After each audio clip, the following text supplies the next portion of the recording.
છોટાઉદેપુરથી સમાચાર મળી રહ્યા છે। છોટાઉદેપુરથી જડિયાના દેહવાટ અને છોટાઉદેપુરથી કવાટ પાનવડ નવીન બસો ફાળવવામાં આવી। છોટાઉદેપુર નગરપાલિકાના પ્રમુખ મંજુલાબેન કોળી, શહેર ભાજપ પ્રમુખ અંકુરભાઈ પંચોલી સહિતના આગેવાનોની ઉપસ્થિતિમાં બસને લીલી ઝંડી આપી પ્રસ્થાન કરાવી। નગરપાલિકાના પ્રમુખે રાજ્ય સરકાર, સાંસદ અને ધારાસભ્યોનો આભાર માન્યો હતો। ઇમરાન મિર્ઝા, છોટાઉદેપુર। આપણા રાજ્ય સરકાર દ્વારા આપણા છોટાઉદેપુર જિલ્લામાં અને બે બસો આપણે ફાળવવામાં આવી છે। તેમાં એક કવાંટ ને એક ધન્યાદ્રી। આપણા આદિવાસીઓ ભાઈઓ બધાને લાભ મળે અને વિદ્યાર્થીઓ એમને બધાને લાભ મળે રૂટે બે ફાળવવામાં આવ્યા છે। આપણા સંસદ સભ્ય જસુભાઈ રાઠવા સાહેબ, ધારાસભ્ય રાજુભાઈ રાઠવા સાહેબ, એમને બધાને મેનેજર સાહેબ, ડેપોના મેનેજર સાહેબ, એમને બધાને હું ખૂબ ખૂબ આભાર માનું છું। અને આવી રીતે આપણી જિલ્લામાં બસો વધારે આપણને ફાળવણી કરે એવું હું માનું છું। ભારત માતા કી જય, ભારત માતા કી જય।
हटा ले पट्टी हटा।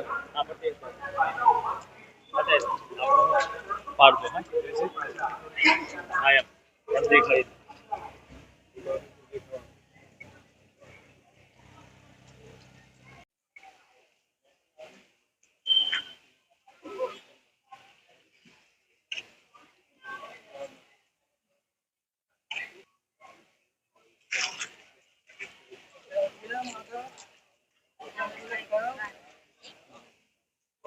घरने में जा रहे हो?